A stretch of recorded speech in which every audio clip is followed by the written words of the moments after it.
เอาสบายดีเนาะเป็นช่วงที่บ่นี่คือแฟนเก่าจากเพลงอาคิมิเนาะที่ว่าเขาเปิดบ่กับฟังกัน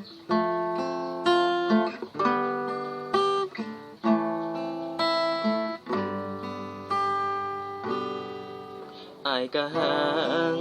น้องเองบ่น้อยกว่าเขาอายก็เอาใจเจ้าคือเขาเล่นางแต่เป็นหยังน้องยังบ่เศร้าเที่ยวแต่เว้าฮอดเขาสู่บ้านยางบ่สงสารแฟนใหม่คืออายบ่ล่ะพยายามส่วนเจ้าเว้าแต่เรื่องใหม่เหตุจังใดใจเจ้ามันยังบ่ถึงจนอายนั้นเริ่มท้อถอยใจหากน้องสำใดก็บ่ได้ใจคืนหัวใจอายมันเบิดแห้งเดินฟื้นต่อแนวลา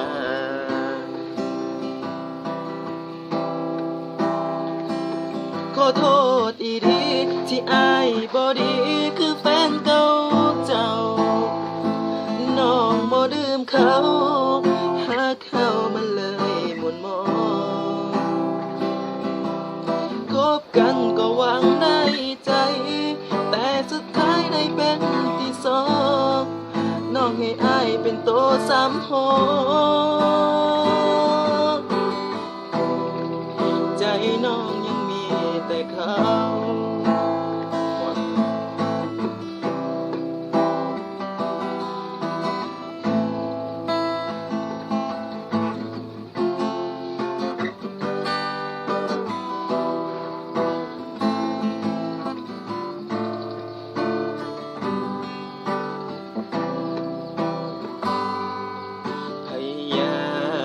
ส่วนเจ้าเว้าแต่เรื่องใหม่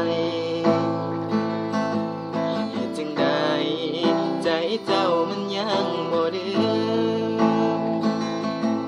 จนอายนั้นเริ่มท้อถอยใจหากน้องสำใดก็บ่ได้ใจคืนหัวใจอายมันเบิดแห้งเบิดฟื้นต่อแล้วล่ะขอโทษอีดีที่อายบ่ดีคือแฟนเก่าเจ้าน้องบ่ลืมเขาหาเขามันเลยหมุนมองคบกันก็หวังได้ใจแต่สุดท้ายได้เป็นที่สองน้องให้อายเป็นโตสามหกใจน้องยังมีแต่เขาขอโทษอีดีที่อายบ่ดีคือแฟนเก่าเจ้าน้องบ่ลืมเขาหาเขามันเลยหมุนมองคบกันก็หวังได้ใจแต่สุดท้ายได้เป็นที่สองน้องให้อายเป็นโตสามหกใจน้องยัง